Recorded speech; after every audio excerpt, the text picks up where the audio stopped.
back for Alan Lewis's third attempt.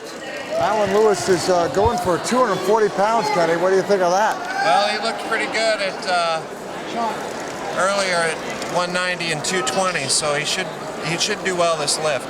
This is what he's going for. It's his highest lift. Once he's done, I think he'll be finished. And let's see what he gets left in him for this one. He's warming up now, just waiting for the officials' approval. And they also strapping his legs into the bench. There we go. I'll tell you what, it takes two of these guys to put the bar there. Yeah. I'll tell you what. He's getting serious here. Sure a wonderful thing to have these volunteers as spotters. Yeah, I know. There he goes. He prepares. He's getting ready to lift, waiting for the, he's got the officials' approval. There it goes. It's going up. All right, he's got it. He's got it. That was beautiful. That well was done. Beautiful. He struggled a little at first, but he got it up there. I know. Well, I'll tell you what. So we're going to get him in a minute to come over here and talk to us because he's got some great stories. And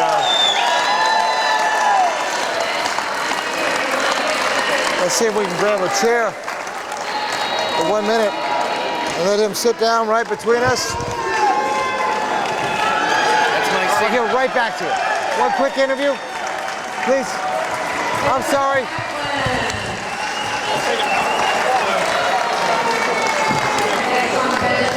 All right, we need to get Alan. Alan, come on over here.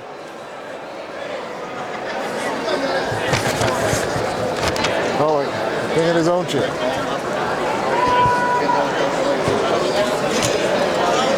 Come on, back on in here if you can. We're going to put you on camera.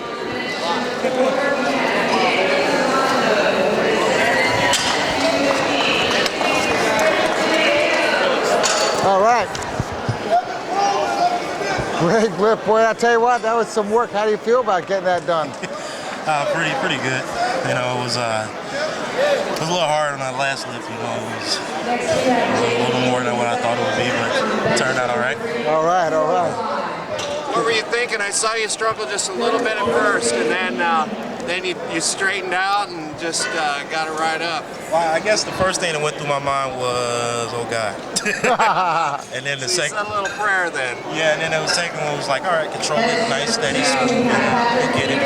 So you got control of it, and then took it on out. That was it. Once I got it past that certain point, it was easy sailing after that. So. Well done, well done.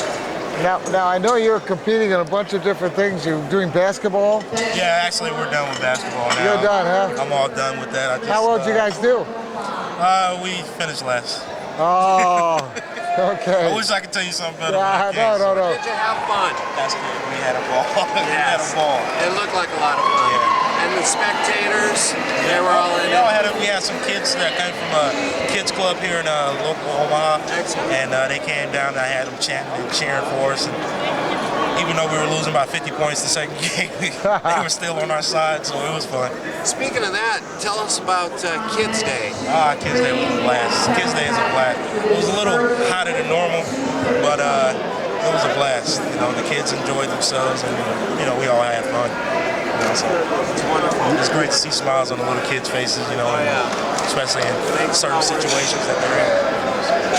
Yeah, I saw you out there, and I said to you, boy, we have to get to talk, and you looked like you were having so much fun. I was wondering if that was going to be the highlight of this whole experience. It always is. Kids Day is always the highlight of our week. Always. It never fails. And what about kids? What about kids that makes it such Yeah, I don't know. I guess it's just seeing the smiles on their faces. You know, knowing that we're veterans and we've had to overcome so many obstacles, and to see a child have to go through some of the similar obstacles that we face as adults, and knowing that they might not have the opportunity to do things that we were able to do as young, as youth, and it's hard, but at the same time, you know, just to see the smile on their faces and seeing them out there trying to do something is encouraging and powerful. They encourage me, so. I know it's not easy. One day you got you know, legs, and the next day you don't. I mean, it's got to have been a challenge to get here and to have the attitude you have. what can you give as advice to somebody who's facing some of that kind of challenge right now? Well, you only got two choices. You can either give up or you can get on. And you got to get on with your life, you know, because you got to have something worth living for. And, you know, my family's been strong. I've got great friends, great community in the city of Milwaukee. All right. Playing a little, you know, just in prayer. And, you know, you got to have your higher power. You know, and if you don't have a higher power, you know, you got to find something to motivate you, to get you going, and, you know, find a way. You know, there's a way. It's a saying that God only tests the strong. So if you're getting tested, then it's time to step up to the plate and show them what you got. Yes. You know what? We all have to face that thing at times, and that's so eloquent. I just can't tell you. We talk about that, and with children, you know, we always have to be the model. I've always said that about raising your child. You have to be the model, and here you are taking it to the next step with other children and the whole thing like that. Well, this is great. I'm glad we had a chance. I think you're really an example of bringing spirit into your philosophy and living it in your life. And then the kids with disabilities see that. Like you said, there's only two choices. And they see your choices to not give up, and that's the truest inspiration. So it gives them something to look forward to. That's absolutely right. Excellent. Good job, man. All right. Thank you. Thank you very much for joining us here. And join xable.com at the 28th National Wheelchair Veteran Games.